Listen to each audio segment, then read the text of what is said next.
happens with Kandi this season then? You're going to see she's just held accountable. No one's worried about you being the longest housewife. You're on this platform. You deserve to give everyone your reality, and we're all making sure she gives y'all her reality, especially when she's around us. We're all expected to give our reality, the good, the bad, the ugly. Mm-hmm. And so why not? Yeah. Everyone needs to be held to the same standard. Yeah, Kandi only wants to talk about, oh, I got this new movie. I secured this bag. My child did this or that. She only wants to brag about all the good stuff. It's like, hey, you have bad things that happen in your life as well. You have things that the world needs to know, that everything's not always. What you just heard wasn't a rumor. It wasn't emotion spilling over. It was a signal flare. Because when two women who once shared the same inner circle finally admit that the picture sold to the public is a lie, it's never about spotlight alone. It's about who holds the strings. According to Shereé and Marlo, what fans were fed was only the trailer.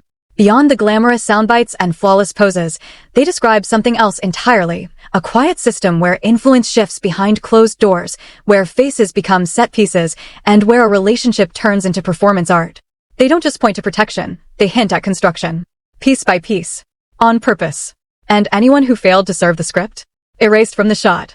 Insiders whisper that none of this exploded by chance. They say the season was engineered for impact. A controlled implosion meant to drag what's been buried for years into the open. The type of reckoning that doesn't ask permission, it demands exposure. And inside that exposure, one presence stands out in an unfamiliar way. Not as the feature.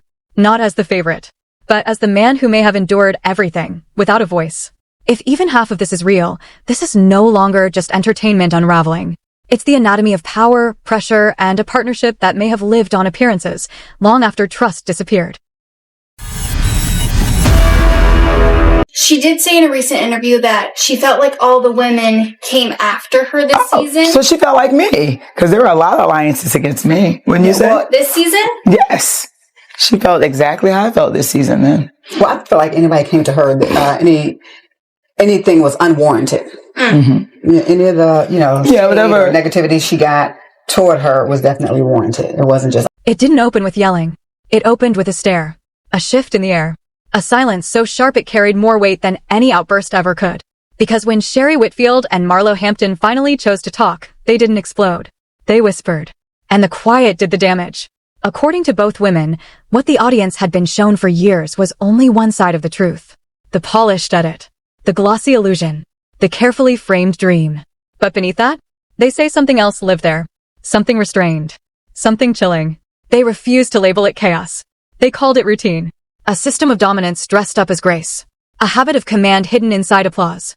And at the core of it all, they insisted, was not just a star on a screen.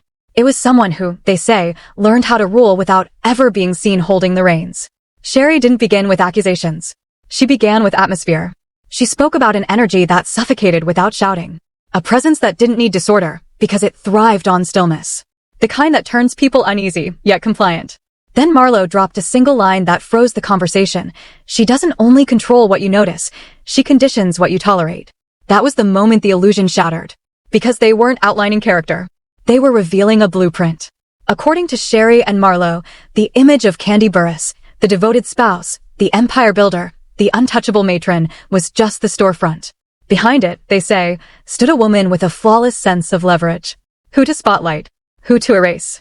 They claimed Kandi wasn't nurturing a relationship. She was operating a structure. And within that structure, Todd Tucker wasn't an equal.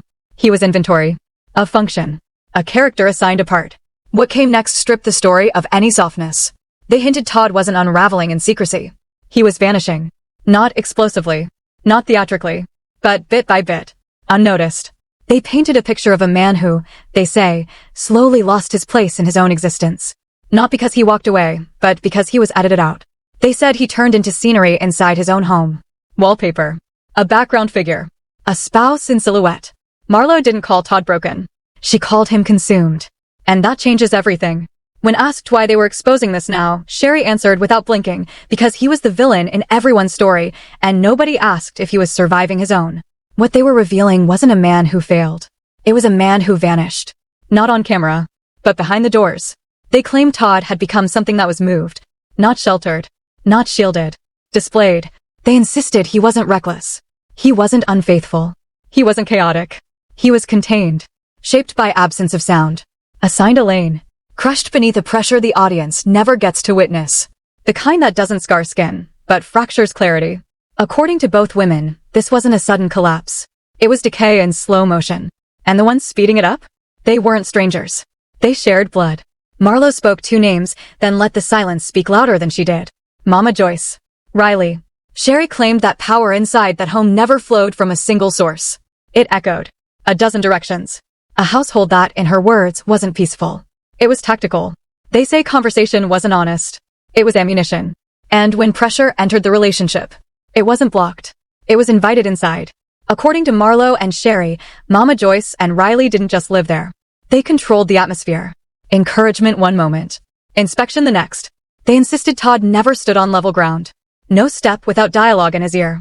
No choice untouched by opinion. No flaw unexamined. They didn't say there was some grand plan. They said something worse, slow contamination. They maintained that words were exchanged beyond microphones. That tensions were fueled outside edits. They said irritation didn't simmer. It was stoked.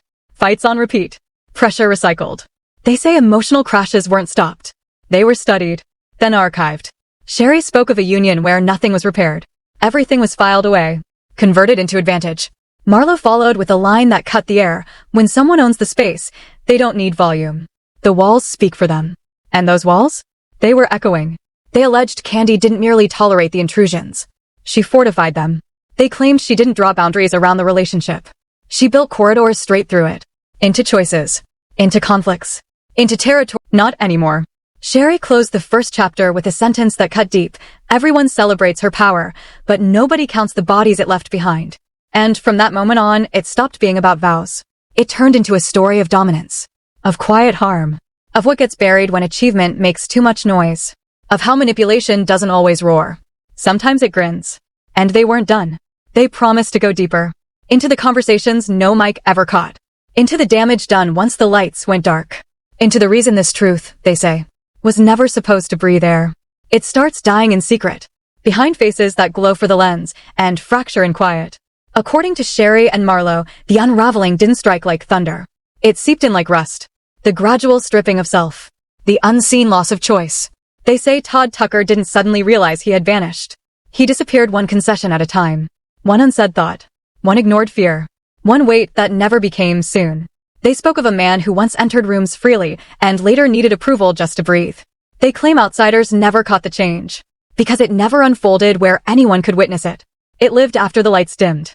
After the locks clicked. After the lenses shut down. That's where voice shifted. That's where control traveled.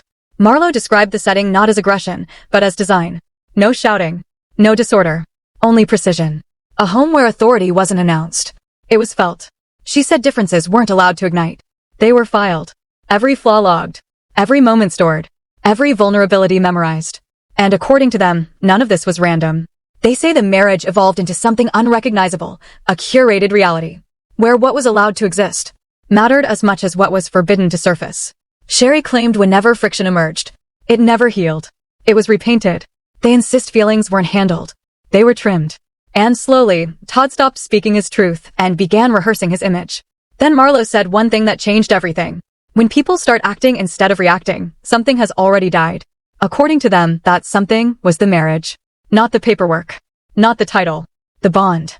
They claim Todd didn't choose silence. Silence chose him. And once that happened, there was no argument left to have. Because you can't fight for space you no longer occupy. Shereé described the home environment as heavy. Not loud. Not violent. Just full of pressure.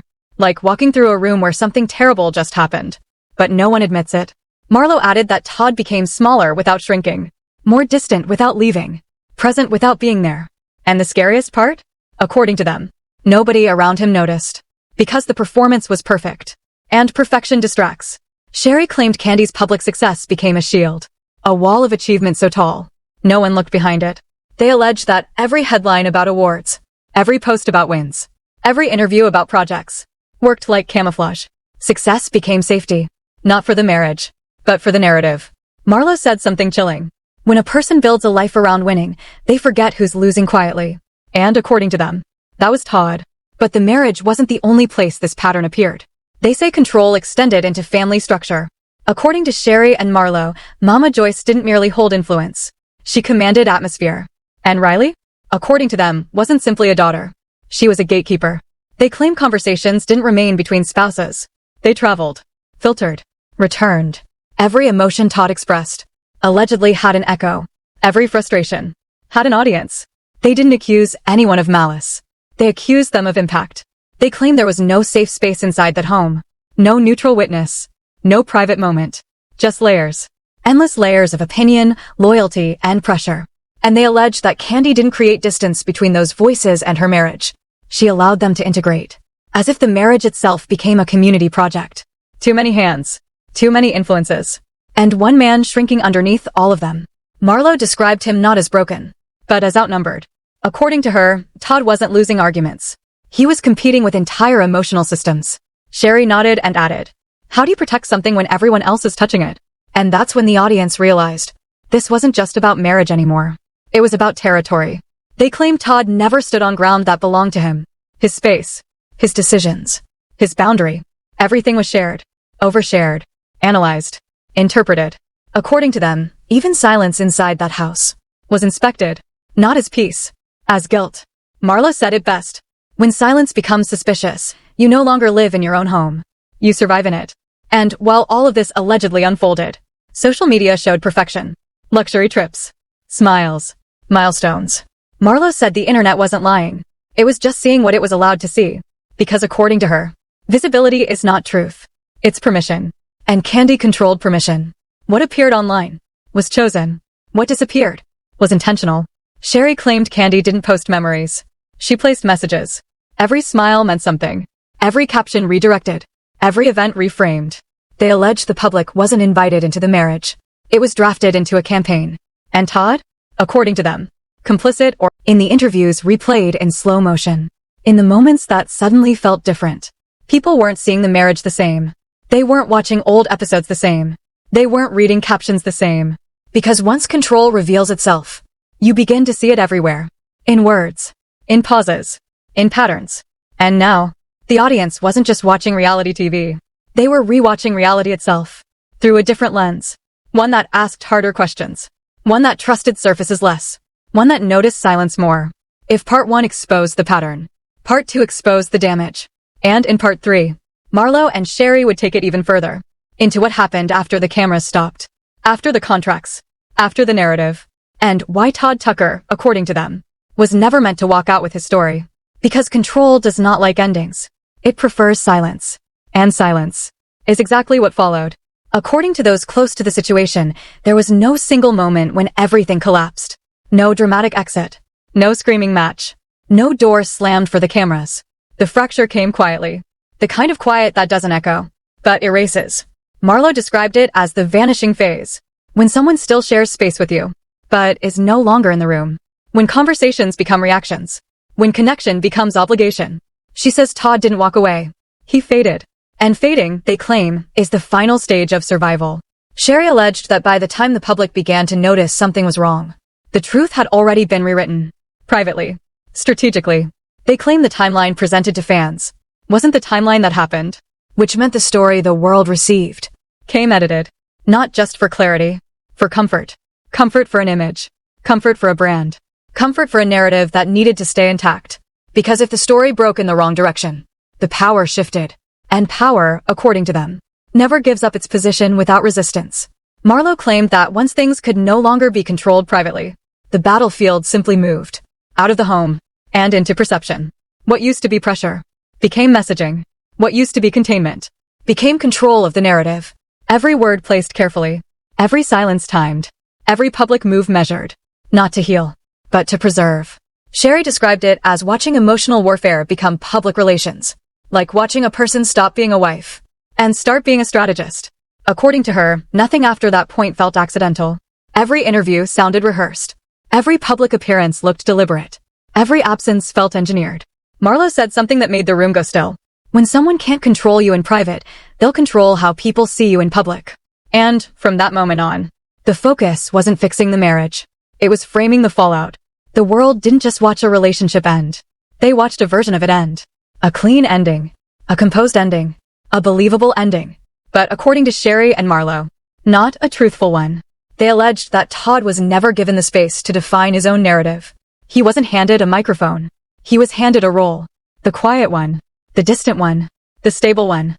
The one who doesn't argue. The one who doesn't explain. The one who disappears without complaint. Marlo described Todd as written out in real time, as if his silence was not a personality, but a position. And once he occupied that position, no one questioned it. Silence is easy to label. Silence looks like consent, until it's revealed as escape. Shereé claims she noticed something long before the public did. Todd stopped defending himself.